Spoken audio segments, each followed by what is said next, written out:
Roseanne Barr's critique of Jimmy Kimmel's ABC return sparks controversy. Roseanne Barr, the outspoken comedian, has taken a sharp stance against Jimmy Kimmel's return to ABC, calling his suspension a double standard compared to her own ordeal. In a recent interview with News Nation, Barr criticized the network for its handling of her cancellation in 2018, which she called a catastrophe.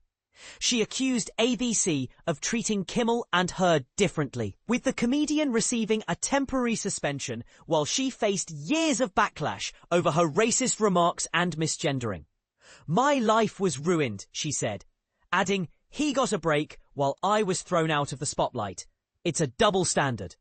Barr's case began in 2018 when she tweeted that former US President Barack Obama's advisor Valerie Jarrett was a product of Planet of the Apes and the Muslim Brotherhood. This sparked a firestorm, leading to her removal from ABC's lineup, despite her sitcom reboot Roseanne being the network's most-watched series. ABC's decision to cancel her show, even as it was a massive hit, drew widespread criticism. Meanwhile, Kimmel faced a suspension in late September 2025 after ABC and Nexstar Media Group and Sinclair Broadcast Group were criticized for his comments on Charlie Kirk's alleged murderer. Kimmel's return to ABC is set for tonight, but he will only air on Nexstar and Sinclair-affiliated stations, not on ABC itself. Barr, who hasn't seen an apology, expects Kimmel to continue pushing his agenda. He'll cheer himself on, and his fans, 2,000 of them, will feel heartened, she told News Nation. They'll see him as a hero, celebrating his return and doubling down on his rhetoric.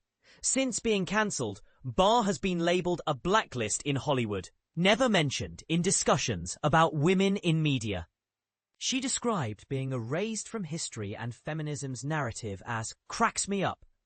The contrast between Kimmel's temporary suspension and Barr's lifelong struggle highlights the complexities of media accountability.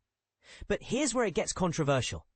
While Barr argues the media should treat Kimmel and her differently, some critics argue that Kimmel's comments, though provocative, are not inherently malicious.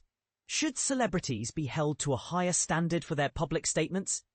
And does the media's leniency toward Kimmel reflect a broader pattern of bias? These questions linger, inviting debate. In the end, the story remains a cautionary tale about the power of media and the impact of public figures' actions. Whether you agree with Barr's stance or find Kimmel's comments troubling, the conversation continues.